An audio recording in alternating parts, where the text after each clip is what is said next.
Guys, we got Destiny joining us for a part two debate. We're going to go through some other things that I potentially disagree with Destiny about. I'm assuming you're already live on your end, right? Yeah, always. Cool. All right, awesome. So this debate came from your stream with ABBA. I was watching that, and it was good because it's I've been watching actually a good amount of your content after our first debate. Uh-oh. I largely wound up agreeing with you on a lot of shit, so there was really not much I could debate with you about except like really small, minute details. But during that stream, there came a few things that I think we have substantial disagreements on. Dum dum dum dum dum. All right. Should I kick it off with the first one? Yeah, go for it. You know what stream I'm talking about, right? The one where you debated ABBA? I don't know, but it doesn't matter. I usually say the same shit most of the time. So cool. All right. I wrote down some quotes. So okay. He voting here if sex was routine. Okay, so one of the things was you were saying is if the mental aspect of sex is not as stimulating. Wait, if the mental aspect. Wait, hold up, for you guys just said. The mental. I think I got the quote wrong. Okay, I think you were saying something like if just the act of having sex is stimulating enough for you, regardless of like whether the sex is good or not, that's just that. Does something like that ring a bell? Yeah, I feel like that argument is like I feel like people have a really weird engagement with sex where they're just really happy to have it and like that's it. I feel like that's kind of a sad way to engage with sex, but apparently a lot of people in my fan base disagreed, so I don't know. And Abba did disagree, so yeah. Well, I think like what I was confused by that is I think you're missing the point that sex is largely mental, right? So, for example, we can get even better quality sex from a sex doll. Now they have sex dolls. This one black pill guy was trying to explain to me with like spinning vaginas. He was like trying to give me 20 reasons why it's better than a regular girl, right? For like 99% of men, fucking a sex doll would be way less satisfying because of the mental aspect. It's not the physical aspect, it's the mental aspect. It's like having sex with an attractive girl. So even if the sex with a girl is like average that you find attractive, it's still going to be really good because of the aspect of novelty and because you're turned on by the girl. Whereas like jerking off or fucking a sex doll is just not going to be nearly as satisfying, even if the sex doll has like a 30 RPM spinning vagina. I think that it can be the case that there are certain mental aspects of sex that can make it better. Like obviously, like things like having sex in public or like other things like that, or like fetishes or kinks or whatever. There can be like mental things, role playing or whatever, that make it more exciting. That can definitely be a thing, sure. But I don't think that that's like the most important thing, or that's rather the only thing. And and that's not the type of mental game that I was necessarily talking about. I think my issue was that it felt like when a lot of people were talking about sex, it feels like the conversation topic has more to do with people like just having sex, and that in and of itself is what made it really cool, the fact they were just having sex. And then it becomes this weird like competition where people are just like fucking for the sake of fucking and they don't care about anything else besides the fact that they just happen to be getting sex, which I thought was kind of a sad way to engage with sex. But yeah. So you're talking about the validation aspect of it. Like, yeah, the people are looking at it as a way to like validate themselves, basically. Okay. Yeah. But would you acknowledge that you can, for example, have sex with a new girl who maybe the sex isn't that good, but it's a really satisfying experience for you, not because you're getting validation, because you're having sex with a hot girl, right? You're legitimately excited for it, even if you don't tell any of your friends. Yeah, I mean, like there can be like a novelty aspect for sure. Although I mean, it feels like that would wear off. Like I would say that has worn off after a while. Like sometimes it can be really exciting just because you're having sex with a new person. But like, I think at some point it's going to be like, okay, like it's another new person. But if the sex isn't either emotionally fulfilling or if it's either not emotionally fulfilling or like the experience isn't actually good, aside from just fucking a hot person, I feel like at some point it's got to be like whatever. But I mean, I don't know, it'd be my experience. Do you think sex is more mental or physical for men? For women, we know it's more mental. But what about men? What's your it's really hard to draw that distinction. Is it more like mental or physical? Because like it like all of it is like very mental and physical, right? Mm-hmm. So like I don't know. I agree. There's overlap. Like if her vagina has like I don't know, was like it's like too shallow or too deep, the mental aspect is gonna be hard to follow if your dick is like falling out or something like that. But I do think that like sex, at least for most people, from what I've seen, is largely mental, right? It's like the mental stipulation. It's not the actual act of like having a vagina, having a penis inside a vagina. Like there's sex toys that can mimic that pretty well. But it's just the mental aspect of like, fuck yeah, I'm having sex with a girl. Like this girl turns me on so much, blah blah blah. Right? Or is it not like that for you? Not at this point, no. Like I think I need like I mean, like having sex with somebody that you love or having sex with somebody you like, or even the novelty of having sex with a certain person can definitely be cool. But I mean, at some point, like, would you agree that there is like a physical like adeptness that is like cool with sex? Like that there Yeah, can be yeah, somebody yeah. who's, yeah. It just feels like sometimes when I listen to people talk about sex, that aspect is basically completely non-existent, which I thought was kind of strange. Let me pose the question like this. If you have a Mhm. choice, one, you can have sex with a girl you find really, really attractive, but the sex is mediocre, or two, you have to have sex with a girl that you don't find attractive, but she's like a pro in bed, like the sex is excellent. Which one of those would you think you would gravitate towards? The second, at this point in my life, the second one easily. Really? Okay. Absolutely. Yeah. That's interesting. Okay. I feel like at this point, like I've had sex with too many like super hot girls that are just so lazy in bed that it's like I really would rather just masturbate. But I'm speaking from a super privileged position at that point. I understand, but yeah, I don't know. Having sex with like really hot girls that just suck at everything is just disappointing to me.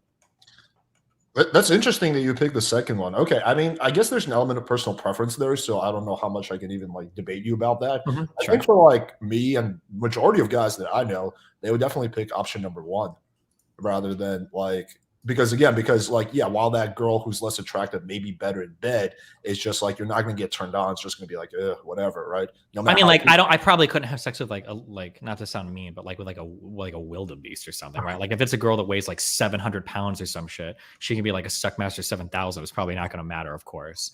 But like if I have to choose between like there are like if I think of like the best sexual experience of my life, usually they're with I don't want to sound mean, it's like average looking women, but they're usually like like women that are like yeah they're cool.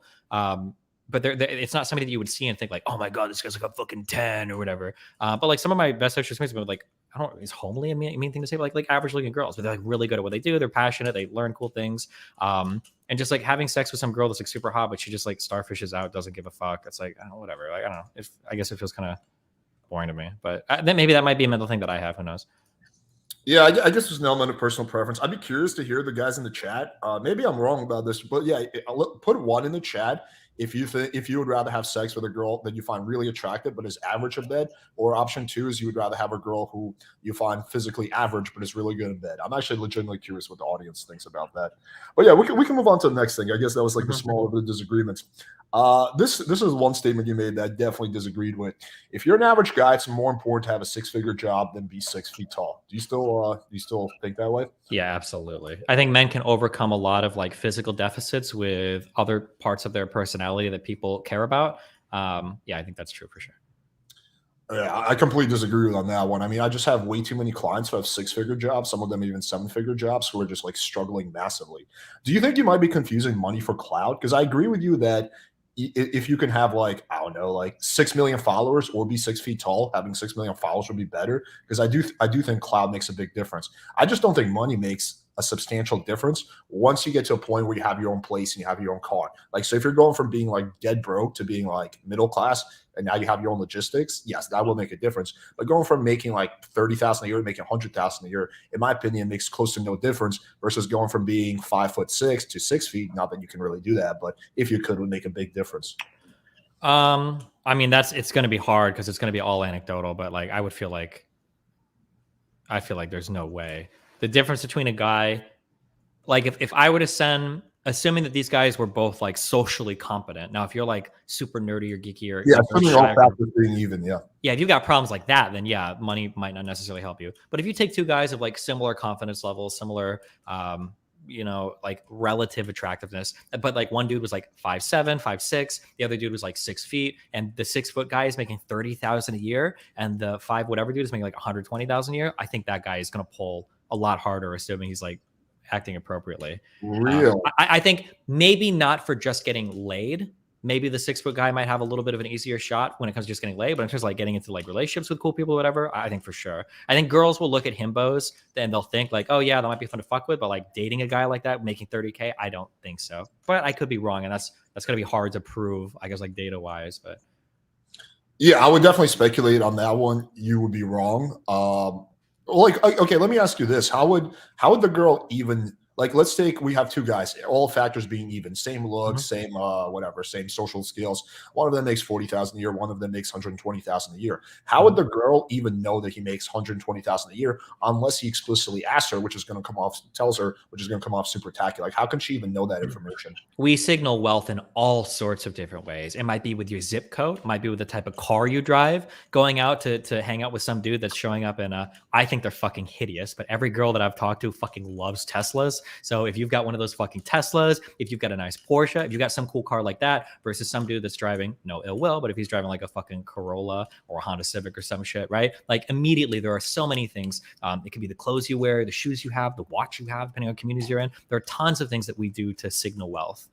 The idea that somebody's just not going to know at all who's working what job or who's making this kind of money, I don't think that's. I think that in some ways, I think guys are kind of tested by that all the time, even if it's not like a super subconscious thing, you know. And I'm not accusing because I'm a very blue pill kind of guy, so I want to accuse women of doing this like consciously, but like there's going to be a big difference between a guy that's like, do you want to go and eat like a $500 meal at Cut in fucking Beverly Hills, or do you want to go catch like the free appetizers at Applebee's at 7 o'clock on Thursday night, right? Like people keep track of this type of stuff all the time in their head, women especially. People are going to know about the type of money you make, even if you don't explicitly tell them, I think.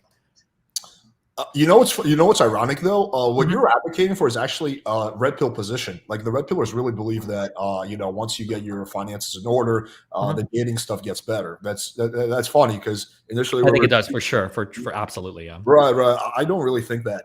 I guess I can. This is anecdotal, but I can use myself. I've Mhm. been broke and now I'm pretty well off, right? And Mhm. I used to get laid more when I was broke because all I had did was just bang girls. I never once had like my lack of money ever hold me back. And I've been broke as fuck. Now that I work all the time, like I have less times, but even when I have like a week off, I don't find that my money helps me in any way get girls. I have had my cloud help me. Yes, that does work, but I've never had my money like let me get a girl. Not once have I ever had it happen. Yeah, I mean, like, and I probably believe that. Like, this is why I would clarify that there's going to be a difference between between being in a relationship versus just fucking somebody, right? A guy can be a total fucking loser, but if he's reasonably attractive, not saying that you were a total fucking loser, sorry, but like a guy can be like I a total was. fucking loser and be like decently attractive, tall or whatever, and like fuck girls, like you can do that. But in terms of like getting girls into like relationships and stuff, like stuff like your financial status, I think is going to matter quite a bit.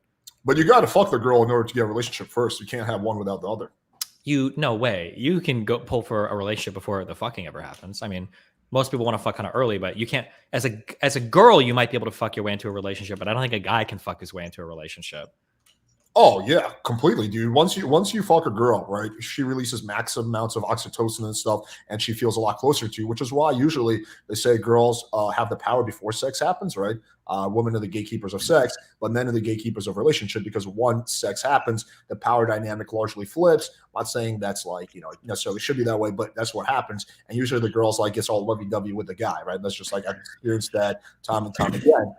So I guess if you're like really religious, maybe you could get into a relationship without having sex, right? You can do it just by taking her on a bunch of dates. But I would argue that's an inferior way to get into a relationship in the first place, right? I would say that it's much better to have sex before you get in the relationship anyway. And just like if you can't get laid, you're gonna have a hard time getting a relationship. I think there's another game being played there that people don't realize. I think that the reason why it seems like if I fuck a girl, she's more likely to be in a relationship with me is because I think that girls will generally only fuck guys usually that they'd consider a relationship with, like generally. Like there are going to be some exceptions to that, like the really super hot guy that's a loser. Maybe some girls will fuck, but I think that guys are very willing to fuck any girl, and there are girls that they would fuck, and there are girls that they would date. But for girls, I think it's way more likely that if there's a guy that she's willing to fuck, she'd probably be willing to date him too. Because sex is like so much more of kind of like a vulnerable or intimate act for a woman generally than it is for a guy. Let me ask the question like this: like Sure. I'm sure you've been broke, and now you're probably pretty well off. What about for you? Like taking your cloud aside, I understand you got the blue check mark and shit, but taking that aside, purely your money, has that actually helped you in any way getting girls? Purely money doesn't, but like the way that it affects the rest of your life, it could, right? Like if you're 20 and you're the only motherfucker that has an apartment that doesn't have roommates or, parents living there, like that could be a nice thing. When you're 16, 17, sometimes the most attractive guys are the ones that have fucking cars. So, I mean, like, it kind of depends on, I guess it depends on where you're at. When it comes to like relationship building, like if I am chasing a woman now, I never have to worry about her thinking that she's not going to have like some level of financial security. She knows that if we date or get married, like I have all of that locked down 1,000,000%. So whereas like if I was a struggling streamer, way smaller, questions of career stability might be something that crops up in her head that keeps her away from me. Now there's a lot of other reasons you should stay away from me, but money or stability isn't going to be one of them, But you couldn't pinpoint like any specific situations where your money directly helped you get girls. Where my money directly helped me get girls.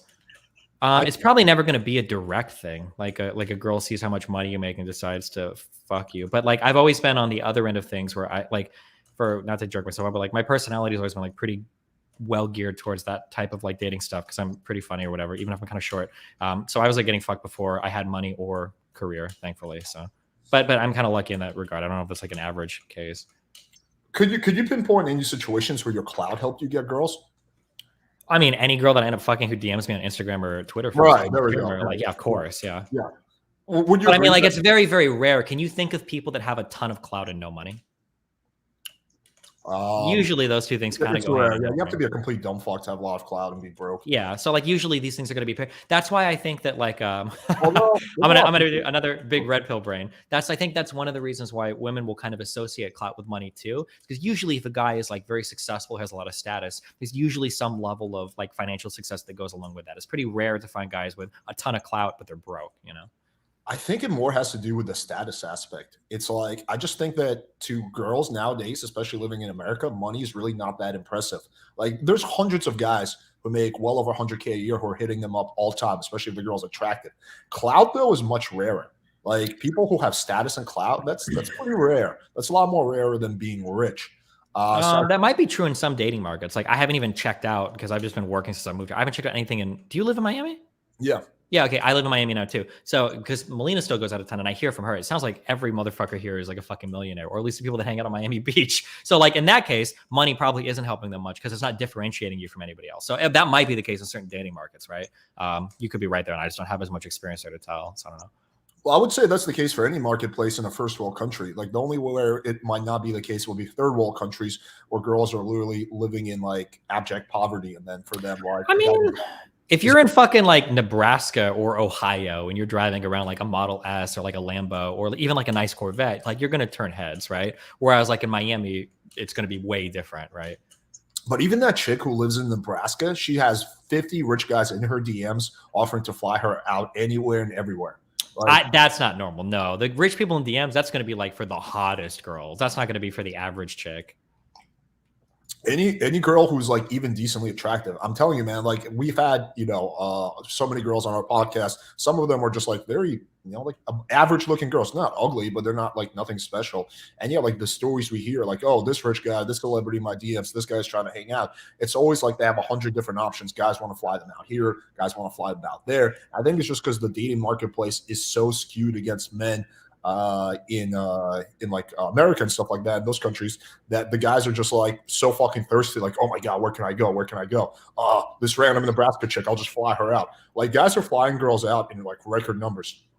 So I think I'm sure that it happens, but even in record numbers, that's still going to be a slim minority of girls, right? I don't know if I had this conversation with you, but like some people have this idea that like any girl can just make an OnlyFans and like make a fuck ton of money. I mean, like that just can't be true by the numbers, right? Like that would require every guy to be subscribing to like 10 different girls, and men don't have that much money. Like I think we tend to pick out all the people that are successful, but you don't see all the people that aren't successful. Like there's probably a ton of hot girls that don't have guys like offering to fly them out and shit, like on college campuses and stuff. But I mean, I'm sure there are a lot that do, but it depends on how much the girl puts herself out there. So if she could be attractive, but she keeps her Instagram on private. She doesn't post any sexy photos. Yeah, that chick might not actually have guys, but any chick who like even Marley puts herself out there, like let's say she's like a 6 or 7, but her Instagram is public. She's posting like sexy photos, bikini photos. Like that chick will have, quite a few guys who are wanting to fly her out there. I think the OnlyFans thing is a little bit different because any chick can get guys to sign up for her on OnlyFans. The question is,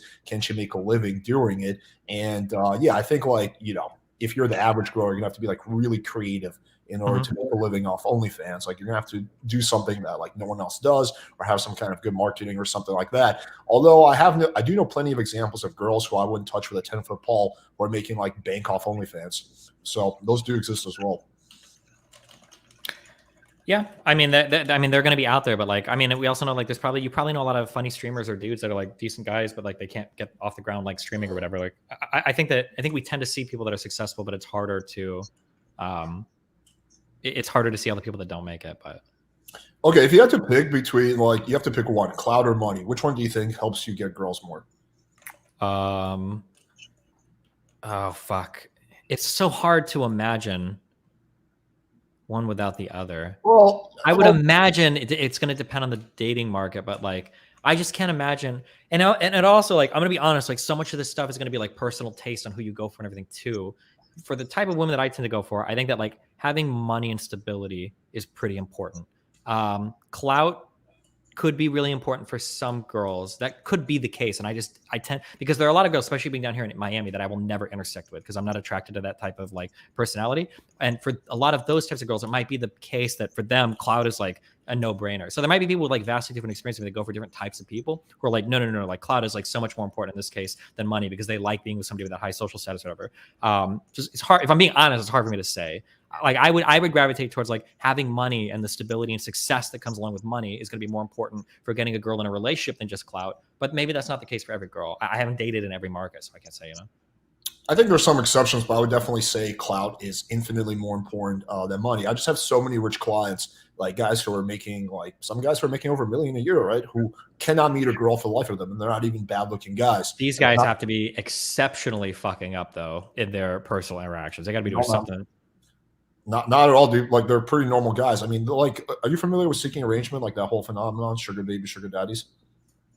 If you're looking for a sugar baby, you probably are exceptionally fucked up. That'd be my guess, but right. But no, the point I was gonna make is I've hooked up with quite a few chicks who are sugar babies. Like I didn't pay them for it, but I'm just saying like that's what they do in their off time. And like the stories they tell is like, dude, yeah, there's this like millionaire who's trying to holler at me, and when they tell them the stories about the guy, I'm like, he sounds like pretty cool. And he's like, yeah, he's just kind of like, he's not that exciting, or he's boring, or he gives me small dick energy or whatever, right? So there's plenty of rich guys. If rich guys didn't need to struggle, weren't struggling, like if when you got rich, you didn't have to struggle to get girls, then I wouldn't have any rich clients, right? And then there would be not this record number of rich dudes on seeking arrangement websites.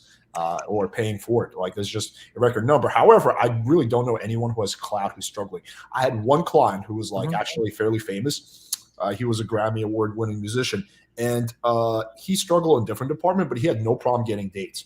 Like he was just like when he would play his piano, a bunch of girls would come up and like be like, "Oh, I love your music. Here's my number." He just had a hard time like actually hooking up with them because he was really awkward. But aside from that, like I don't know anyone who has clout who struggles, but I know so many people have money who struggle. Yeah, that's not surprising to me, but those guys with money are fucking something up. They absolutely are. There's no way that like they're either coming off as like way too desperate, way too clingy, way too forward. Like there's definitely something going on there. The fact that people with clout aren't having the same problems, my guess is going to be it's not so much the fact that they have clout. That probably helps, but it's probably because people that have clout tend to be more social. Right? Like if we go and look at like very cloudy people, these are people that tend to have higher social skills, tend to be able to network with a lot of people, tend to be able to talk to a lot of different people. So it wouldn't be surprising to me that like if you were to ask me 10 guys go after clout, 10 and are successful, 10 guys go after money and are successful, who's more likely to like pull girls? Well, the 10 guys going after the money might be like fucking like mechanical engineers that work for NASA. I don't know if these guys can pull chicks, but if you give me 10 guys that are successful like clout wise, well, these guys probably know how to network. They probably know how to talk to people. They probably know how to present themselves in social situations. Yeah, they're probably going to be able to pull girls, not just because they have clout, but because of the type of people that can get clout. That would be my guess. Right, but the thing about your situation, how many girls have you had slide into your DMs just because you have clout, right? Probably a pretty good amount, right? Well, I mean, arguably every single one, theoretically, because I'm famous, right? That's how would they know about me otherwise, But like I was fucking girls before I ever was a streamer, and it definitely wasn't because I had money. But it got a lot easier for you, I'm assuming. There was more access, yeah, because I'm like can cycle through a lot more girls for sure. Right, which is basically the same thing. Is you have to put in less work to get laid. Now. Yeah, or less work to find somebody, which means less work altogether. Sure. Yeah, right. But I just again, like I've never heard stories like that with people who were like broke, and then like I can tell you myself, like I used to be ultra skinny and then I put on muscle. I used to be broke, now I have money. The muscle thing I can attribute, like there's certain girls who like, yeah, like that was maybe what pushed the pushed the envelope. They saw me post like a good shirtless photo, or they were like, oh, you have nice abs, and they've hooked up with me. I've seen that happen, right? Because that caused attraction. It's the same way with height. Like a guy who's tall is very physically attracted to a woman, so she's like, oh my god, you're so tall, right? But with money, it's just like, oh, cool, you're rich, yeah, all right, cool, yeah, awesome. But it doesn't cause that attraction, right? Money doesn't make girl attracted. It might make her logically think that you're a good option, but it doesn't cause that physical primal attraction like height or muscle does. Yeah, I don't know. Fuck. It's hard to like. It's hard because it's all like anecdotal. I don't know. Yeah, it's hard to say. I would say that I feel like men care about height way more than women do. A lot of guys like even lie about their height. A lot of women don't know how tall guys are sometimes, unless they like follow it like very closely. I feel like the obsession over height is definitely like a male driven thing, but I mean, like we might just have different experiences. I'm kind of a shorter guy, so obviously I probably don't intersect with a lot of women that are into super tall guys. So maybe that's the reason why I believe that. But yeah, I don't know. I don't know, man. Like on TikTok and on Tinder, like all the time I see on Tinder, like don't swipe right if you're under like 5'11" or 6 feet. Like I see that shit on Tinder like all the time. I see that, but that's rare. That's not all the time. That's like one out of every like 50 girls that I've seen on Tinder. I think that's pretty rare that people like swipe. Like you see it all the time, like on Reddit and shit. But if you actually hop on Tinder, or at least in any Tinder I've been on, it's pretty rare when a girl has that like swipe left, unless you're I would say it's only like 5 or 10% of girls who have that in her bio, but a lot of girls, if you don't have height in your bio, will ask you. I would say it's close to 30 to 50% of girls that if you don't have your height in your bio, she will ask you about it. Right? If she didn't care, she wouldn't ask you about it. But it's pretty rare that a girl is like, "Oh, how much do you make?" That's a very rare question. Like, would you at least agree that you get asked about your height more than you get asked about how much money you make? Yeah, you probably would, because the asking the money thing is rude. But I think that guys care a lot about rude too, right? What? Height thing is kind of rude too. Height is outside of your control. You can't even control your height versus Doesn't money. matter. It's not. It's just not considered rude. I'm not saying it's fair, but colloquially speaking, it's way more acceptable to ask somebody their height than it is to ask somebody how much money they're making. But like girls will know when they go to your house. Like for instance, like guys, you would you say that guys probably care how much a girl weighs? Probably, right? Yeah, of course. But guys don't usually ask that question, like how much do you weigh? It doesn't mean we don't care about it. It just means it's like kind of a social faux pas to ask. I mean, I do all the time if I think the girl might be secretly fat. But yeah, most guys won't. Yeah. Sure. Yeah. Yeah. But they might ask like, what do you do for work? And if you answer some shit like I live with my mom and dad, it's probably not going to look too good, right? Well, I mean, I think the only way to get to the bottom of this is to do experiment. Like I could like go on Tinder and say your job is like a janitor or something like that, and see whether that gives you less matches. But I would make the argument that a good-looking janitor will get way more matches than a average-looking engineer for Boeing or something like that. Maybe for when it comes to just fucking, maybe, but for like people willing to date, I don't think so. Not at all. I think the janitor is kind of a way harder time getting partners to date. But did you ever have a hard time getting into a relationship before you had money? Because I never had that issue. No, I didn't. But I'm a pretty charismatic guy that can communicate with people, make people laugh. Like I'm lucky in that way. Right, which I would argue is more important than money in of itself. It can be, yeah, but that's like a really hard thing to to just train people on, right? Well, I mean, that's like the premise of learning game, right? Just learning how to be more charismatic. I mean, charisma can be learned. It can be, but it's not. It can't be learned through like a couple of like quick tips on like a dude. Yeah. Like, that's something that has to be practiced. It can be learned for sure, but it more than learned, it has to be practiced over like an extensive right. Yeah, I agree with that. It's not an easy thing, Mm-hmm. but I guess the point I'm making is like like even if you are like not financially successful, it's still if you're good at getting girls to hook up with you, getting into a relationship is actually the easy part. Once the girl sleeps with you, getting her to date you is usually the easy part. The hard part is getting the girl to sleep with you. Everything after that, at least for me and pretty much every guy I know, has been the easy part, because usually after sex, most girls are the ones, especially if you fuck her well, most girls are the ones who are pushing for the relationship, not so much the guy. So at that point, it's just a matter of like not getting needy, not doing anything weird, not freaking her out, and then just like, going along with it if you want a relationship.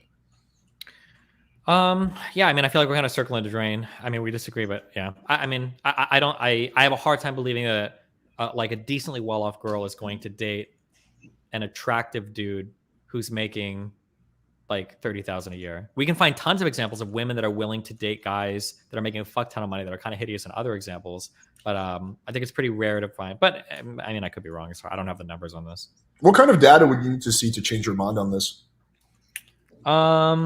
Well, I mean, technically, the only data I've seen it shows that like a higher percentage of women tend to date up like socioeconomically. I've seen that data that even as they make more money. I guess if there was data showing that, it's hard because like asking people their preferences is weird too because they're not always honest. I don't know. I have to think about it. I mean, I'm sure there's data out there that could show it, like either case studies of like people experimenting or who tends to get matched more on social media. Does it have to do with jobs or pictures, or who tends to get into relationships more?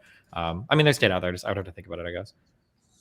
Okay. I mean, I guess the next point is one of your quotes: "If you're a stable dude with a good job, you're going to be able to pull a ton."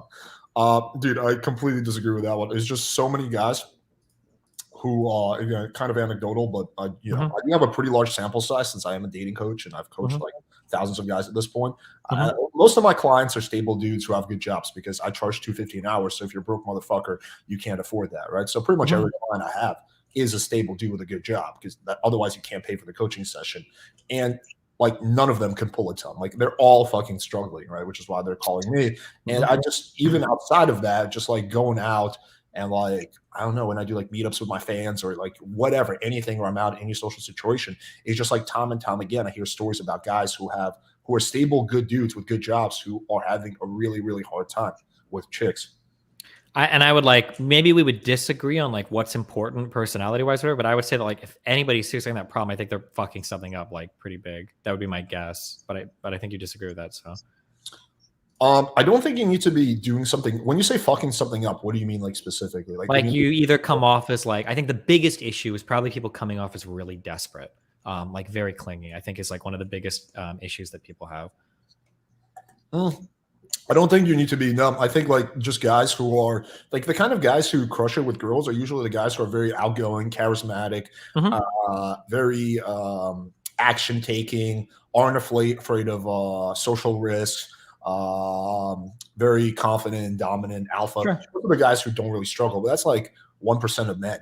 Like the other 99%, like then there's like the 30-40% who are like, yeah, like they have like some weird. I don't think that you have to be like one of those like top 1% charismatic people to like get girls interested in you. I'm just saying that usually when I look at like, if somebody tells me this story about themselves and they're decently successful, they've got decent education, they seem like a cool dude, and they're like, I don't know why this isn't working. And anytime I'm like looking over DMs or whatever, it's usually, not always, it's usually because they're coming off as really desperate. They're sending way too many messages. They're way too self-deprecating, like not in a funny way, but like in a, this person has no self-esteem way. They're way too like yas queening of the woman. I'm saying you don't have to neg people, but when you come off as like a massive simp, like you just seem boring. Those are usually the mistakes that I see whenever I see people talk about this type of stuff. Not to say that happens all the time, but like what percentage? Okay, like if we take all the stable dudes who have good jobs, what percentage of them do you think are like actually doing good with women? I have no idea. If you had to like guess, put a ballpark on it, just like roughly, what is your estimate? People with good jobs, what is the percentage of them that are doing decent with women? I'd probably ballpark it at literally 50%. That'd be my guess. Okay. I would put it at 5 to 10%. Okay. Yeah, I would put it like no more than 10% for sure. I think like the average guy is like really, really struggling with the way, especially with the way the marketplace is. Well, hold on. You said guys that are doing really well financially. That's not the average guy, right? No, okay, you're right. I'm just talking about even if we're going off the guys who are doing well, even out of that sample group, like the majority of them are having a really, really hard time meeting girls. Like maybe what is the percentage of guys that are meeting girls if those guys are at 5 or 10%? Well, it's usually the way the marketplace is now, like 5% of the guys are doing 95% of the fucking. We're not talking about fucking, we're talking about relationships. Are only 5% of men in relationships? 5% of men are meeting most of the girls. Yeah, like I think the guy are not dating them all, right? 5% of men aren't dating most of the girls. They're usually dating the most attractive girls. Yeah, it's usually will be like, well, usually also those guys have several girls that they're dating or hanging out with at the same time. So it's not like one guy per one girl. But yeah, usually like the guy with a good job, like later on in life when he's in his 30s and the girl's looking to settle down, he might be able to get like into a relationship. But I don't consider that doing good with girls. I consider doing good with girls is like when you have a lot of options, right? Where you're like, oh, I can have this chick, I can have this chick, I have that chick. Like you have a lot of options. I think like the majority of guys who have good jobs don't have a lot of options. Because they're older, or no, just because they don't have good game. They don't stand out enough. They're not outgoing enough. They're not extroverted enough. They're not charismatic enough, and they don't have any status or clout. What is like? I don't know the answers. Maybe you do. What is like The percentage of guys in a relationship. What percentage of like the overall male population is in a relationship? Yeah. I don't know if I had to put a number on. Well, also if we depends on how we define relationship, but I guess anything that's monogamous, I would put it Or at like like, dating a girl for at least like a month, I guess. yeah, like at any given point in time, I'd say it's like 30 or 40% or something like that. Maybe 30%. Okay. But you wouldn't say that all of those guys are doing good. No, What? I think. Huh? We're gonna go. Okay. Be I careful. messaged you. You're not in this phone. What do you need? Hi. Hi. I don't know. Okay. I'll Oh. message you. Yeah, I would not call that doing good. Because usually it's like a relationship where they're also settling a little bit, where they're like not with a girl they truly want to be in. They're just with her because of scarcity. I mean, I just see those situations countless. I consider doing good is when you have a lot of options, right? You have like it doesn't have to be a crazy amount, but like 3 or 4 options. Like there's multiple girls you can hang out with. Oh, And- okay. If you're saying if that's your definition of doing really well, then by definition that would only be like the top like 1 to 10%. Okay, so your definition of doing good is just being in a relationship. Yeah, I'm sorry. Yeah, my bar is really low right now because I feel like Okay. a lot of people are like lonely as fuck and like super Okay. depressed. So I'm like, as long as you're dating somebody, you're doing well. But I understand what you're saying though. Okay, sure, that makes more sense. Yeah, 50% of men are not like dating game guys or whatever for sure. Okay. So okay, now that makes sense. Okay, so you just When I say defined- 50%, I mean like they have like the option to date somebody. Like I think right now it's like somebody just linked a chat to my stat. Like apparently 50% of men are married by age 28. So like I would say like that's decent. But you're setting a higher standard there. Yeah. Okay. That kind of makes sense. Yeah, if you set the bar at like just being able to get into a relationship with like one chick, then yeah. Okay. But I think that's probably going to be normal. I don't know if like every guy should expect to be able to like pick up like 20 chicks or whatever, maybe. Right? I guess unless they like make a deliberate effort to like super work on that part of themselves, I guess. Well, I think the vast majority of guys do want to be in abundance. Like, even if you want to get in a relationship, you probably want to get into a relationship place of abundance where you have like 10 girls you're hooking up with and get to pick the one that you really like the most to be your girlfriend. Versus what usually happens, like, this is the one girl that will sleep with me. I'm just going to make her my girlfriend to lock her in. That's usually the way it goes. So I think most guys, if I could like wave a magic wand, they would be in a place of abundance. It's just they don't have that luxury. Yeah, probably. I mean, depending on what they're looking for, yeah. Okay, so it sounds like we kind of agree on this then. Okay, let's move on to the next one. This was the one I probably disagree with the most. If you're an ugly guy, there's a lot you can do to fudge that. If you're an ugly woman, you're fucked. So, and I actually have some data when it comes to this. I don't know if you're familiar with like the Tinder experiments that we did, but we did one where we created a Tinder profile as a male model, right? Just really, really good looking guy, fucking Giga Chad, whatever you want to call it. He got something like 140 likes in 24 hours, which is pretty good. But then we took a profile as an obese girl. We're talking about a girl that's just like a wildebeest, like a one, like the most unattractive girl you could imagine. She had 500 likes in 24 hours. Guys were begging her to hang out. They were like, "Oh my God, you're so gorgeous. Like, I can't wait to meet up with you." Like, these guys were desperate.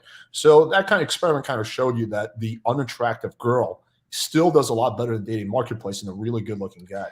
So I think it depends on what we're looking at. So a lot of times we talk about the friend zone for guys, where guys really want to date a girl, but they can't do it. But what people never talk about is the fuck zone for girls. I think that there are definitely obese girls that can hook up with a fuck ton of guys when it comes to Tinder. But like, these are guys that are going to like fuck this girl and then like sneak her out of the house in a fucking, black trash bag because they don't want any of their friends to see like what they just put their dick in. I think that there's a big difference between like guys like being willing to date women versus guys just being willing to fuck women, because guys standards, what I said before was that I think that women's standards for who they date and who they would fuck are a lot closer together than men's standards, who will only date here but will fuck all the way down to fucking hell, like in my opinion. I don't know if I agree with that. I think I've seen guys date and fuck girls who are like way below their standards. I see this time and time again. Yeah, they might do it, but in general,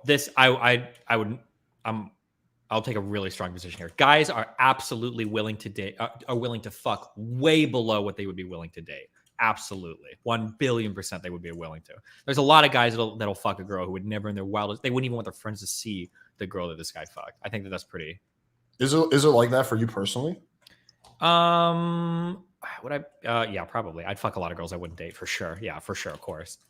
Because for me, I would say maybe I'd be willing to go 1 point lower when it comes to fucking rather than dating. But I'm not going to fuck a girl I'm not attracted to. Like, I don't care. Yeah, but it's not a matter of being attracted. Like, there are girls that you can fuck that you're like mildly attracted that you wouldn't be willing to date, right? And there can be girls that it's just that's the one that you found for that night, right? I think that I think when it comes to people in our position, it's easier to turn girls down because we have access to a ton of women. Like that's something that's definitely true. But for an average guy, you know, he doesn't have like 5 or 10 women in his DMs at any point in time that he'd be willing to fuck. Sometimes that's the girl that you got lucky with on Tinder. That's the one that decided to be receptive to you at the bar. And I think for a lot of guys, you're like, you know what, fuck it, I'll fuck. Like this is even, it's so true. There's like a cultural meme at this point of like the guy getting drunk enough to fuck a girl that he brought home because otherwise he thinks she's disgusting, you know?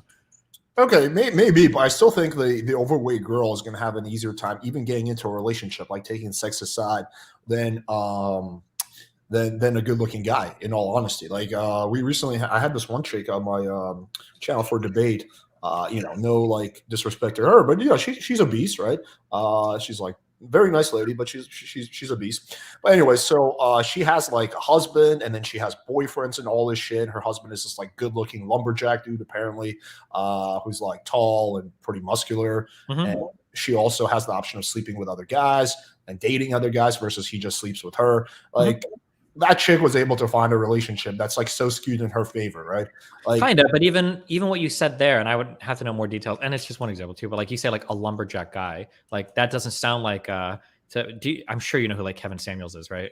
Yeah. It doesn't sound like a high value man, right? Again, because guys tend to be favored more, I think, for their accomplishments and their financial stability than just their looks. That lumberjack dude might have been like super hot, but like there's a reason why he's with the wildebeest and not with like a super hot girl, is because like just being hot as a guy isn't enough to land a woman for a good relationship. It's just enough to fuck some women. But when it comes time to like pulling the trigger, like I think women in general are going to be valued for youthfulness and looks, whereas guys are going to be valued for the amount of money they have. There were so many women that would call into Kevin Samuel's show, like begging, like, please tell me, how can I get a high value man? How can I do I can't figure it out. And he'll start asking like, well, how old are you? 33. Like, what size dress you wear? 12. Like, oh, well, how tall are you? Like, oh, like, and they're just like, okay, yeah, you're not going to get a guy that's making 6 figures. And this happens time and time again, where she can find a guy to fuck who makes that amount of money, but she can't find a guy to date who makes that amount of money. I don't know, dude. I've seen so many examples, again, kind of anecdotal, but I've seen so many examples of unattractive girls dating guys who make well over 6 figures. And the guy's like good looking and he has like more or less on paper, he's like a way better catch. And he's dating a girl that's obese, right? But there's just no way.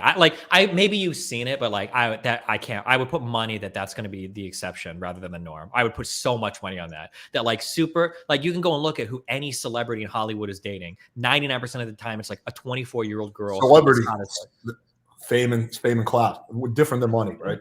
Sure, but I mean, like you can go and look at like go look at the wives. Like, who do you think has more attractive wives? Like the people that are working at managers at Best Buy, or the people that are partners at a law firm? Like, is it going to be the people that are working as like store managers at Walmart, or is it going to be people that are doctors? Right? Like, I think it's always going to be the guys that have the higher status, the higher paying jobs there. It's going to be pretty rare to see them like having like massive obese kind of whatever wives for whatever reason, I think. I don't know, dude. Like from what I see, like a lot of these rich guys actually have like fairly low standards. Like, I mean, I live in Miami, so I kind of sometimes run in that crowd. And I just see a lot of them are just like, why would you even date this girl? Like, she seems like so basic and like even overweight. And this guy's like very, financially successful. I don't know. Like with celebrities, I totally agree with you. It's very rare that you see a celebrity with like an ugly girl, although that does happen as well. Like Will Smith being the perfect example. But aside from that, like, but with, look at like even for an example, the normal working world, like one of the biggest fears of women is that if they're dating a husband and they're with him through like through high school, or not through high school, but they're with him through like college and everything, as soon as he becomes like really successful in medicine or in law, like what's the biggest fear? That he's about to dump her for somebody younger, more attractive. That's why they're so afraid of like secretaries and shit. Because like, fuck, like this guy's options just dramatically expanded once he made partner, once he became a surgeon, once he got this like huge, 6-figure job, that they start to get threatened by it. Yeah, I mean, I'm not denying that an increase in your money can potentially help you. I just don't think it helps as much as I think you may think it is. Let me pose the question like this. Who do you think, when it comes to getting laid, who do you think would do better, an attractive guy or a fat girl? When it comes to getting laid, unless the guy is literally God's gift to earth and the girl is like missing an eye, then probably the girl when it comes to getting laid. I think even if she's missing an eye, that wouldn't be a disqualifying factor. Fuck the eye. Okay, what about a guy who's good looking and has money versus a fat girl?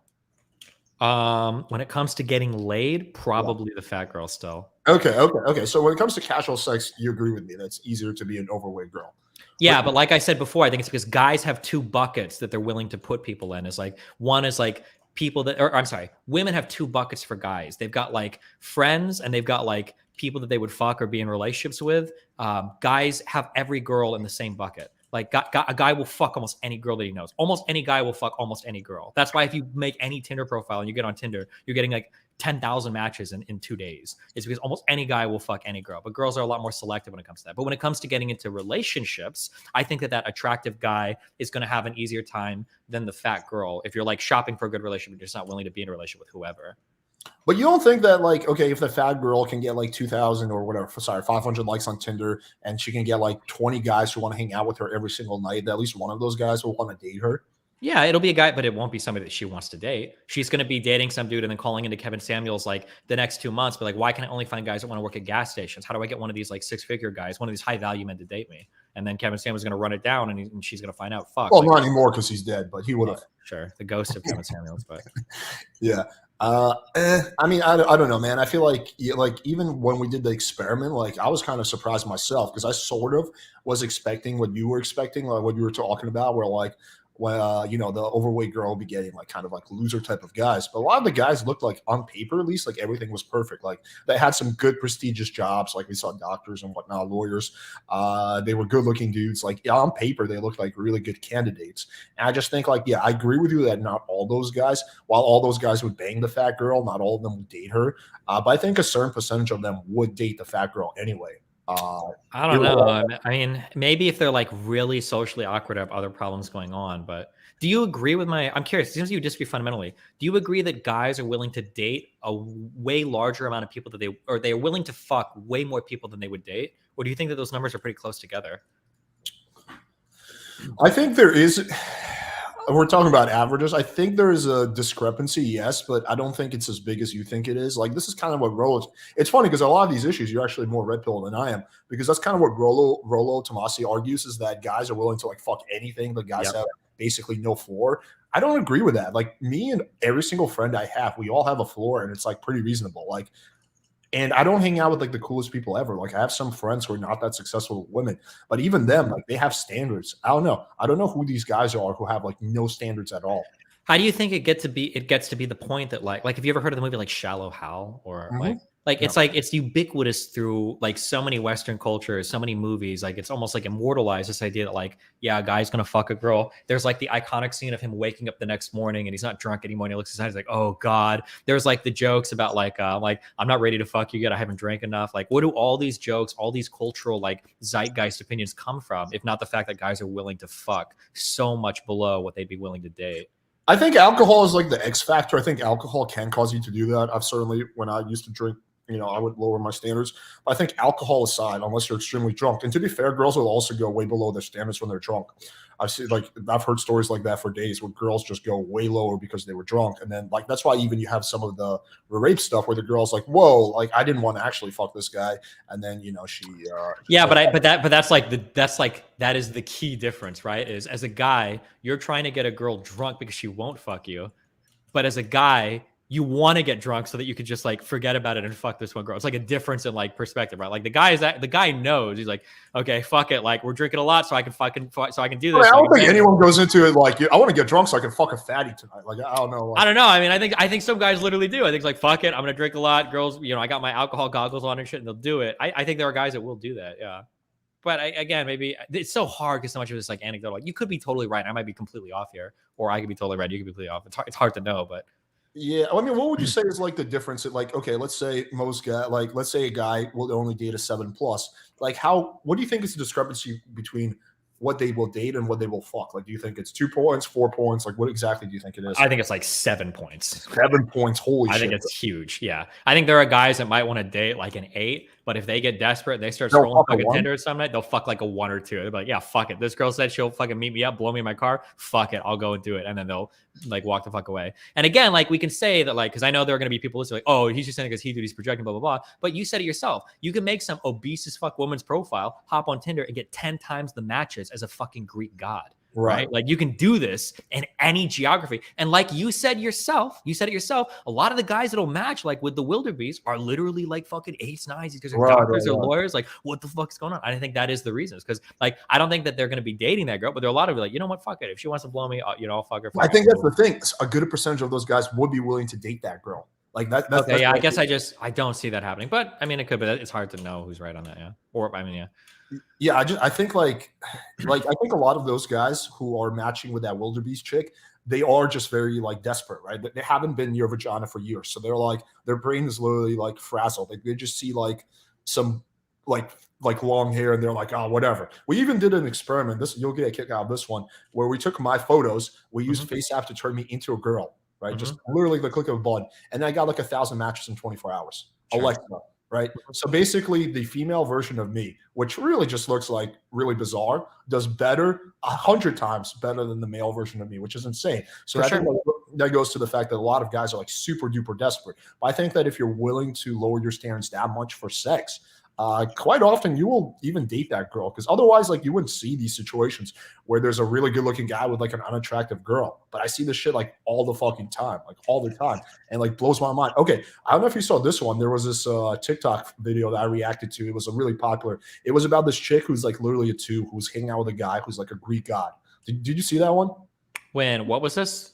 It was like this popular TikTok that was going out, and I did a reaction video to this. It was this chick who's like a 2 who's basically married to a guy who's like a Greek god. Like he's like a. I didn't say it, but okay. Well, anyway, so that was going around. Like the discrepancy between them was insane, and they were married, right? And like I reacted to this video. I was making the point that like I think the dating marketplace is so fucking competitive that guy was like, fuck it, this is the best I can do, right? Like otherwise, why would that guy be with that chick? I mean, I'd have to know that particular story, but oftentimes when those types of big mismatches happen, one, it could be because somebody's legitimately like, I just want the person with the best personality, and they're willing to go for a girl that doesn't look as good. Or 2, oftentimes it can be that like they started dating before the man's value was as high as it was. So like you might find like stories where you've got like not as attractive women dating like pretty decent like lawyers and doctors and shit, but you found out they started dating in high school or college. Like that can happen, as well. That's why the meme exists that like when these people become doctors and lawyers, they get really scared that like the women will get scared that like the secretaries are about to steal their husbands and shit. Let me share the video so you can kind of get an idea what I'm talking about. It's pretty quick. All right, so this is the video. One of the most extreme cases I've ever seen. All right, so I thought I've seen it all. This is some next level shit. Take a look at this video I randomly stumbled upon on TikTok.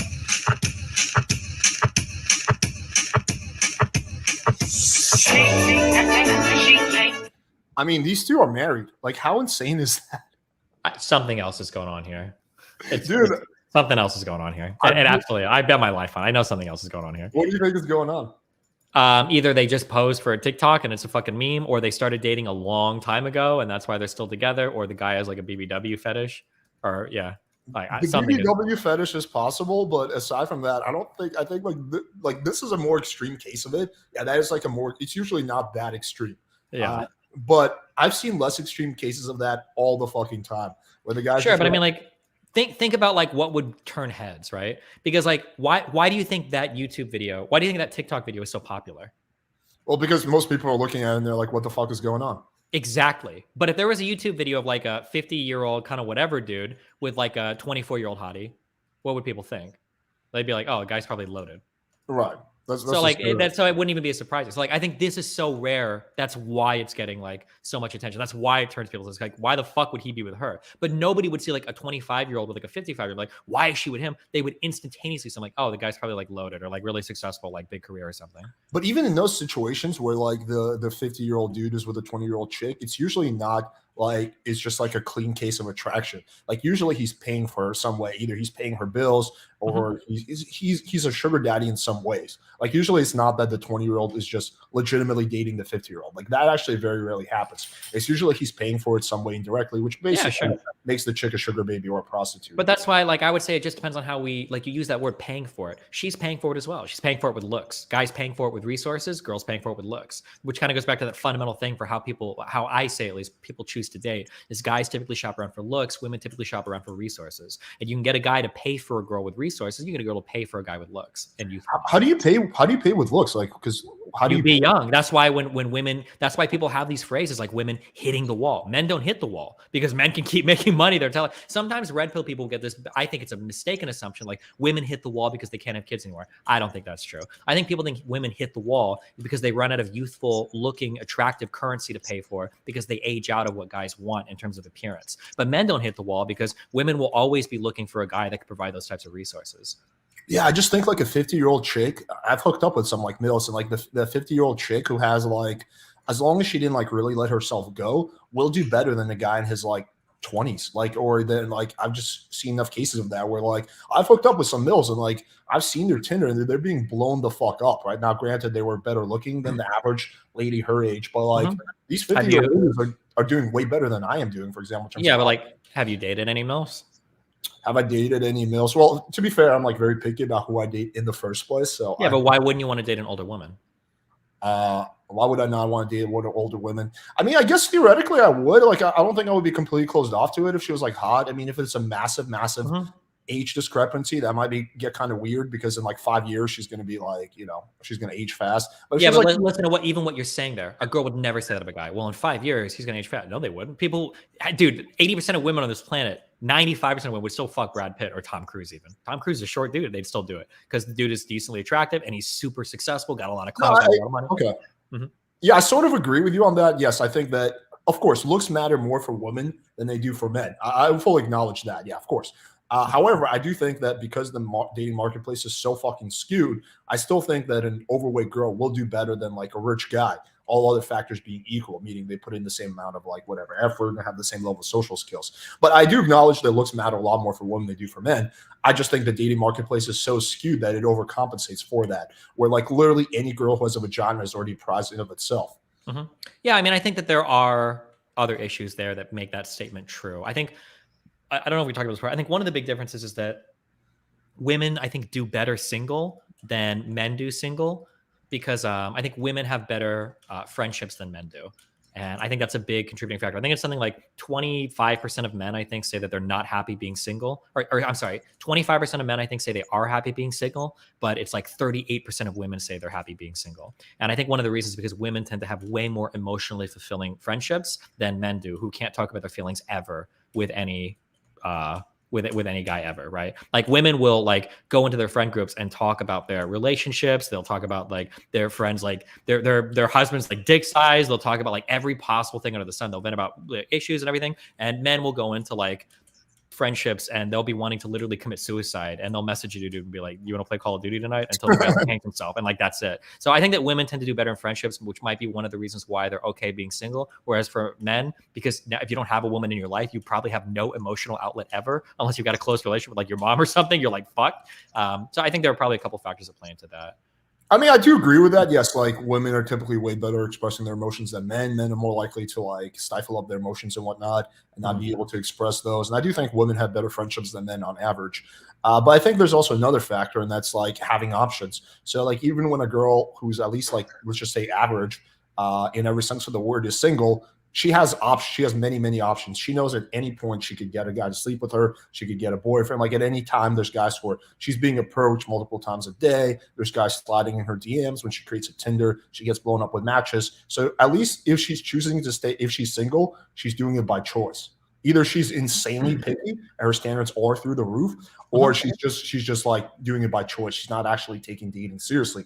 Versus quite often the guy doesn't, like the average guy doesn't have that option. He's not having a bunch of girls approach him. He's not having girls slide in his DMs. He feels lonely and he's not sure if he could even get a girl if he wanted to. So he's not. Yeah, but I mean, like, if the woman's willing to be single by choice, though, like there are a lot of men that like there are times like I generally, just because of who I am, right, because of online shit, like there are times when I have a lot of options, but just because I have a lot of options doesn't mean I'll stay single. Like I don't like being single. Even if I have a lot of options, it doesn't mean I'm going to sit back and be like, oh, fuck it, you know? Whereas I think women have an easier time being single than men. And if it is the case that more women will be single than men, then that's going to naturally create a disbalance or an unbalance in the dating markets, right? Because women will be like, oh, fuck it, I could be single. If there's twice as many or 3 times as many women willing to say that than men, well, then you're going to have a hugely disproportionate dating market, right? Because there's more men chasing less women.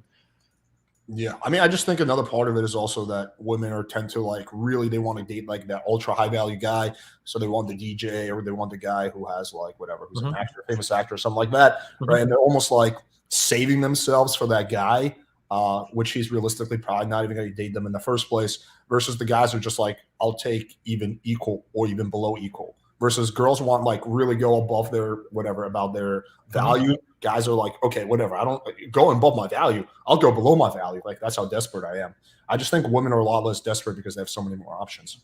Yeah, kind of. I think we have to be really careful when we talk about value. I don't think men usually go below their value. I think that men and women hit at about their value, but people don't think so because they're valued in different ways. But we already kind of fundamentally disagree. Like I don't think that ultra high value, high success men are going after like super old, like average women. I think that they're tending to date younger. They're tending to date like the more high value women. But women are valued for different things than men are. But I think we already kind of disagreed on that. So obviously we probably disagree on this too. But Yeah, I mean, I know it's anecdotal, but do you have any friends where like you see the guy's quote unquote high value, but he's dating a girl that you're just like, why the fuck is he with her? Because I have plenty of friends just like that. never in my entire life. I've never seen. Really? I can think of maybe like one example, maybe, but it's because like the guy is like really chilled and laid back, and the guy started dating the woman when like I think when they were in high school or something, or like just out of college or something. Really? Yeah, and they've got like a happy life, and they've like built like a good family, and they're like chilling and everything. But other than that, no, I can't think of a single instance ever in my entire life where like a super high value, super successful guy is with like kind of an average woman. I see the opposite happen all the time, where there are like these super attractive women that are with these like kind of whatever guys, but they're like really successful, or guys that are constantly like trading up or upgrading. That happens a ton in the streamer world. You see that happen with almost every popular streamer. He'll start out streaming, he's got a certain girlfriend, boyfriend. The girl can happen too, and then as soon as they get more popular, they get more money, they start to upgrade or trade out or whatever. That seems to always be the case. It'll always move in one direction, with a guy going younger and younger and younger for women, or more attractive as he gets more popular and makes more money. I do think clout changes the game. Like I do think that like what men line up for women, but women line up for famous guys. So I think status and clout does change the game for the guy. Like you can go from having like very limited options to having a lot of options just through becoming like somewhat famous. Mhm. Versus But for women, it doesn't really work that way, because who the fuck cares? Like you don't have to be famous as a woman to get right. Well, a ton of as guys. a woman, if you're even mildly attractive, you have a crap. Even if you're not attracted, you Even have if you're not attractive, you've got all sorts of guys that are willing to fuck you at least, right? Yeah. But so you legitimately don't think like any of those guys would be willing to date the obese girl? Not generally, no. I think there's going to be some, but I think that women are way more likely to want to date the guy that they'd fuck than guys are willing to date the woman they'd fuck, because women's standards for dating and sex are a lot closer than men's standards are for dating and sex. I think that to be really true, but that's a really hard I would agree. I would agree with that. Yeah, I think it's probably closer. Yeah, sure. I don't think women will. I think it's a lot closer. I think it's way, way, way closer. I just don't know. I just don't have like I don't know any guys who are just like have close to no standards when it comes to fucking. Like every guy I know is like, okay, like she has to at least be like 5.5 or 6 and above. Even Sure, but like if you get a guy who's like a 9 in terms of like career and everything, willing to fuck a 5.5 or a 6, like you're not gonna find a girl that's like a 9 or a 10 willing to fuck a guy that's like a 5.5 or a 6. Like she's not going into fucking like Target and looking for like a supervisor to fuck. That's never happening. This girl's got millionaires hitting her up in her DMs. This girl has got like the pick of like the world when it comes to men, right? Although to be fair, sometimes you see like especially with like female porn stars, like these smoking hot porn stars, and their boyfriends are just like I don't know, like they're like porn, like they're kind of in the porn world, but not really. Like they're not that good looking, they're not that financially well off. So you do kind of see that as well, where girls are dating guys where he's just like so much far below her. Yep, Like, in porn that is true, but porn is a special exception because men generally don't like it when their women have had a lot of partners. So you will see women that are paired off with guys that are more willing to accept that, so they can compromise in other areas, because most guys don't want women that have had a lot of sexual partners or continue to have a lot of sexual partners. Really good example of this. This is going to be a really mean example. I don't mean to do it this way. I love and cherish all of mankind, but do you know who Mia Malkova is? yeah. Mia Malkova, I think, was either married to or was dating a guy for quite a while. And like he seemed like a really chill guy. I think Melissa's met him. He seems like a really cool dude, really chill dude, really awesome guy. And that's cool. And he was cool with her doing her work. I think he helped her and everything, and that was fine. But she got more into the streamer space, upped her clout a little bit, and then eventually they broke up. And then she started dating a very famous streamer guy. And you know what happened the next day? she tweets out that she's no longer doing male-female scenes anymore. She might be gone from porn entirely. And it's probably because that other guy, because he has more status, doesn't want her working in porn anymore. And he's able to make that demand. Okay, yeah, I mean, I guess like the counter. I mean, yeah, I do agree that porn can be kind of a unique category. Yeah, I think a lot of guys. I mean, I personally don't think I would care that much as the average guy. But yeah, I do think a lot of guys would care. And they're like, oh, she's been with like 50 guys. Oh my god, that's a hard no for me. Yeah, for sure. Yeah, okay, I would acknowledge that. But I think also like you see a lot of situations where the girl is still like even outside of porn, where like it's just not really clear how the guy got the girl. Like the guy's just like so much, I don't know, like below the girl, like outside of porn. I'm trying to think of like specific examples of that. I mean, like if you are the kind of guy that can be ultra charismatic and funny, like you can be like the exception. Like again, I dick ride myself or whatever, but like I think I do, given my size, I think I do a lot better than most people expect me to do. Like people will shit on me online for it even, or say that like there's got to be some other weird shit going on. But I think it's because I've got exceptionally good people skills when it comes to women. But for in general, that's going to be like the exception and not the norm. Like a lot of guys have a lot of difficulty talking to women, are super mega autistic, come up as super mega clingy, like et cetera, et cetera. Like I think that's a pretty common that a lot of guys have trouble in that area. So you can find the exception every now and then, but I think I would say it's the exception and not the rule, but that's how Yeah, I guess it's kind of anecdotal. I mean, I'm just wondering what kind of even data, how to even conduct this experiment, because it's pretty easy to figure out who will bang who, but it's a lot more complicated to figure out who will date who. Like I'd have to go really far out. Like I'd have to like pretend to be this fat chick on Tinder and be like, so would you be willing to date me? And then like most of the guys would be lying because they're like, oh yeah, sure. They don't really mean that. So I don't even know how. This would actually be an unethical experiment because you kind of be fucking with guys' emotions. But you should get like an army of like, not an army, get like 5 or 10 fat girls, get them on Tinder, see how many guys they'd fuck, start like casually dating a bunch of guys and see how many guys are willing to commit to like a relationship and see what happens. But that would be kind of unethical, but because eventually, where am I going to go for that? To like McDonald's and just like hang out in the corner and recruit fat girls? Like, hey, what's up, you? You want to participate in the experiment? Okay, I mean, I guess we kind of agree to disagree on that. The one other thing I wanted to ask you, it's not part of the debate, but I was curious. I saw you hung out with Tulsi Gabbard. What were your thoughts on that? I mean, I'm not a fan of Tulsi Gabbard, but you're not interesting. No, yeah, definitely not. I figured she would be like right up your alley. How come you're not a fan? For a lot of political reasons. She just is like a very big like I'm a very big establishment shill guy. She's super big. Her whole political like ideology is like anti-establishment. I probably disagree with her on a lot of policies. Like, oh, okay, that's interesting. I figured that would be right up your alley because I'm a big Tulsi Gabbard fan. So you would not vote for her if she was the Democratic nominee?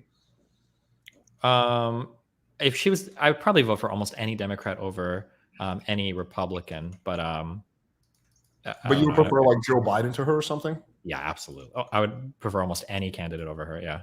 This is fast. Well, can you tell me like some specific things you disagree with her on? Everything she has to say regarding foreign policy, I generally disagree with. She tends to take a very isolationist stance, which I don't think is good. Social policy, I think she might be okay social policy wise. Seems like she's anti Roe v. Wade, just based on a little bit that I saw from her. I'd have to see. I just remember every time she opened her mouth in the Democratic debates, it seemed like she always had like some very big anti-establishment position.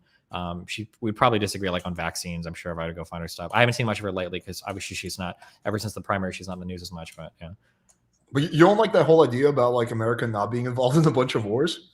No, I think it's important. I think America is like the world leader in some cases for a reason. And like we kind of set the standard for what world policy should be like. And if we're not going to do it, then we basically we cede that ground to like Russia or China. And we say, well, they can make all the decisions. I'd rather be in charge of that than trusting someone.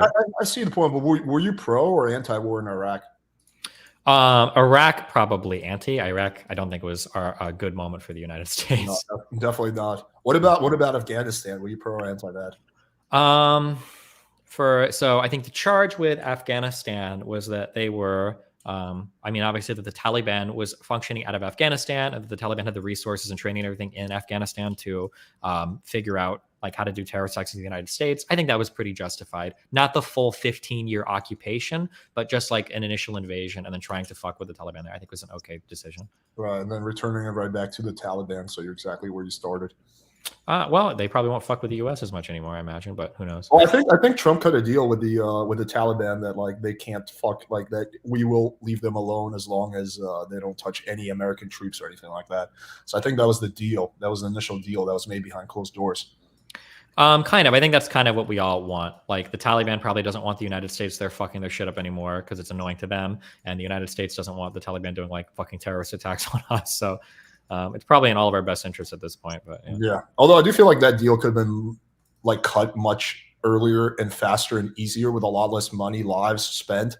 Like would do some initial surgical strikes and then cut a deal with the Taliban that they can't support Al Qaeda anymore. Otherwise, we won't we'll invade. Like I think that deal could have been like easily cut without the invasion. At least sure. Well, I mean, it wasn't. It was mainly concerning the Taliban, right? But it was really concerning, I think, Al Qaeda because the Taliban were supporting Al Qaeda. Wasn't. Maybe I just don't know enough. I don't know. My understanding is that our big issue with Afghanistan is that the Taliban operates out of Afghanistan, and the Taliban was using resources, everything from Afghanistan and partially from Pakistan, to like plan terrorist attacks against the United States. I thought that was the big. So it was the Al Qaeda. So the Taliban was I could be wrong with this, but the Taliban was the government, the extremely religious government in charge of Afghanistan. Mm-hmm. They had control of Afghanistan for a period of time.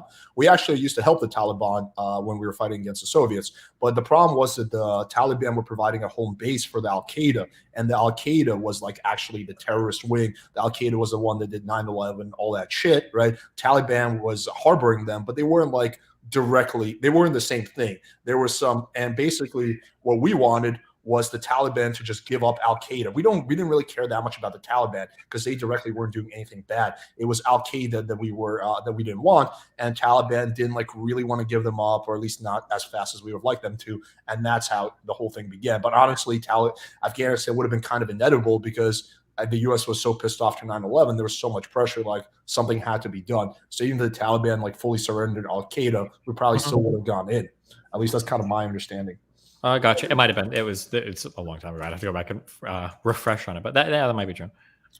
Yeah. Okay. I mean, I was just curious about that. I mean, I think that's basically all I had to discuss. I don't know. Is there anything you want to debate me about?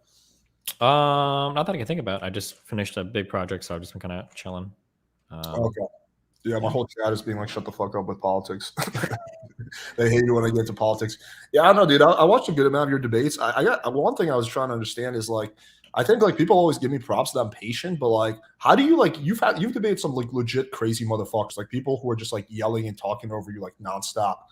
Like, are you just like, is your plan like, okay, I'll just be like really chill and just let them embarrass themselves, or like how do you stay so calm when there's like some crazy motherfucker literally calling you names like nonstop?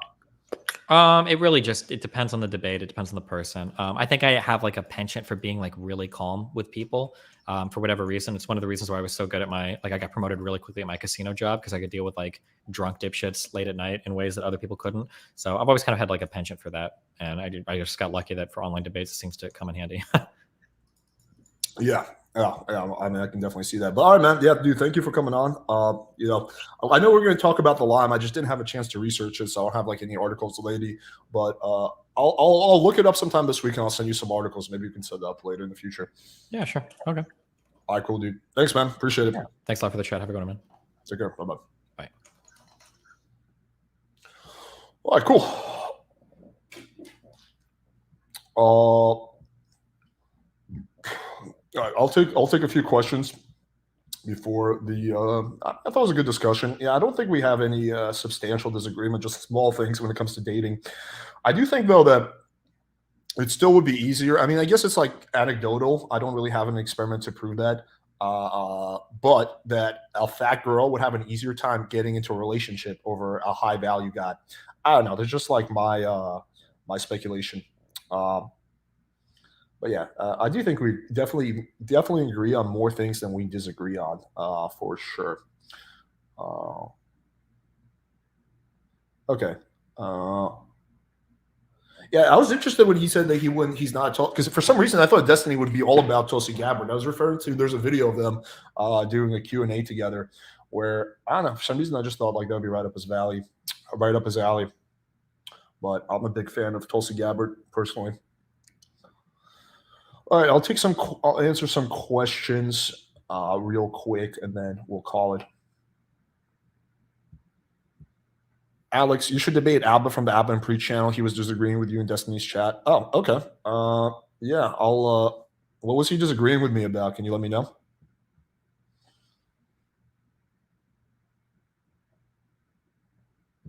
Destiny likes establishments. I love down records. Yeah, I guess I like more like the anti-establishment people.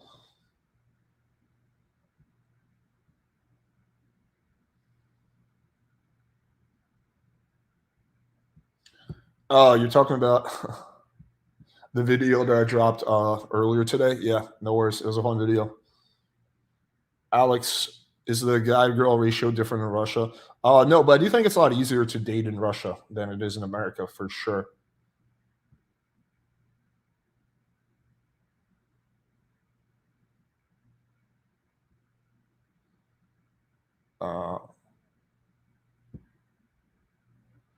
When's the next Tinder Shots review stream then? I'm ready to send them for whenever review. I don't know. We'll probably do it soon. Yeah, we'll do it soon. Alex, have you heard of Arish Dizabar? Yeah, I have. He's someone that I've tried to get on the podcast in the past.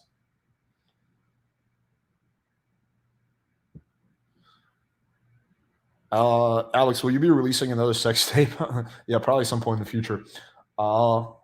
Would you rather vote for Candace Owens or AOC? Oh, neither. I'm not a fan of either. Probably Candace Owens, although she's into like some conspiracy shit that I don't align with.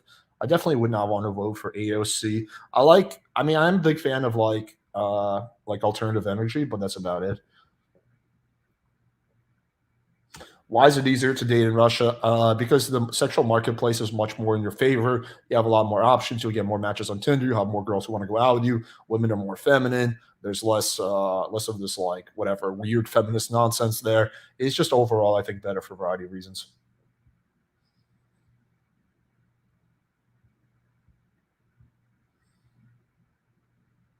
Kind of like Andrew Yang. Yeah, I actually am a pretty big Andrew Yang fan.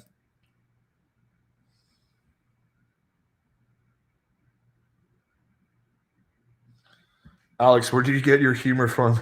I just found it somewhere. No, I don't know. Alex, would you ever advertise Dorvetsky on for a podcast? I'm sure that would be crazy. Yeah, that would be awesome. I've reached out to him in the past. I mean, I think he had his whole meltdown. So, but yeah, I would love to get him on.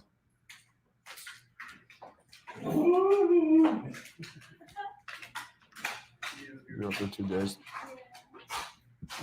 Did you find Vosh Destiny more reasonable than SJWs you brought on? Yeah, I would say so. Definitely. Yeah.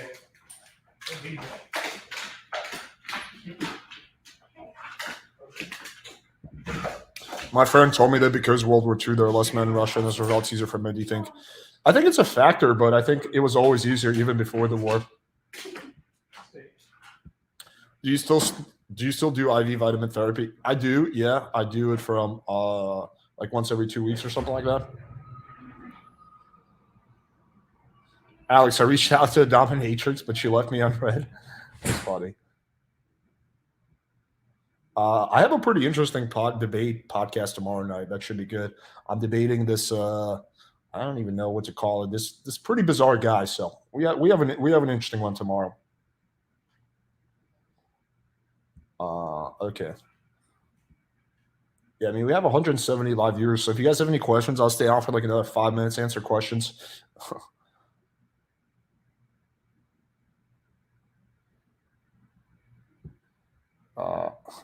Alex, will you do next stream with a gimp mask, leash, and collar on? No. You think it's possible to be so tall it becomes a negative, let's say 6'8"? Yeah, I think once you get above 6'5", 6'6", you're probably getting into like too tall territory. Yeah.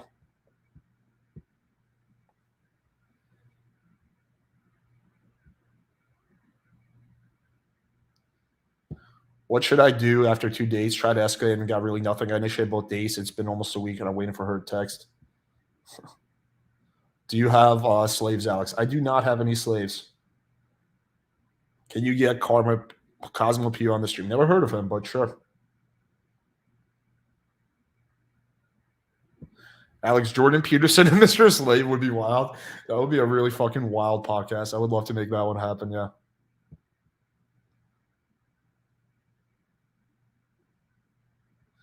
Playing with fire. Abagon Destiny stream starters agree they're dating below your standard stake. Okay, interesting. I'll shoot him a DM, see if he wants to come on for a debate.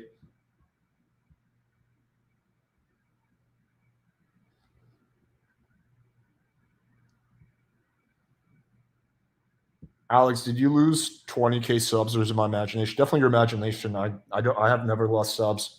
I gain like 100 to 150 subs a day.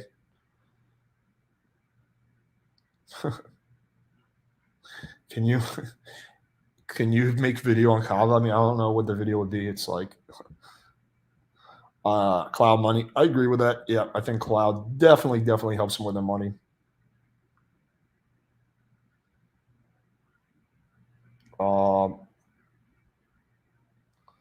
Get on and make it fire, my guy. Who's that referring to?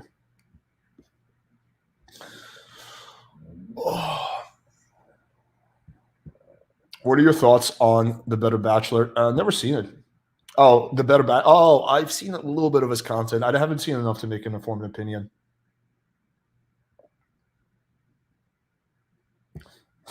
Video of picking up girls with a slave mask. Yeah, that would be interesting. All right, cool, guys. Well, anyway, so I guess that's basically it. This was a fun little discussion. Yeah, so we have another debate tomorrow, so tune in for that. It should be like at 9 o'clock. Then we got one on Thursday, we got one on Friday. Friday, do I have one? Yeah, I do. And then we're doing an in-studio podcast on Saturday, so a lot of good stuff coming up. So make sure you guys hit like, do me a favor, hit the like button, hit subscribe. And I'll see y'all tomorrow. Peace.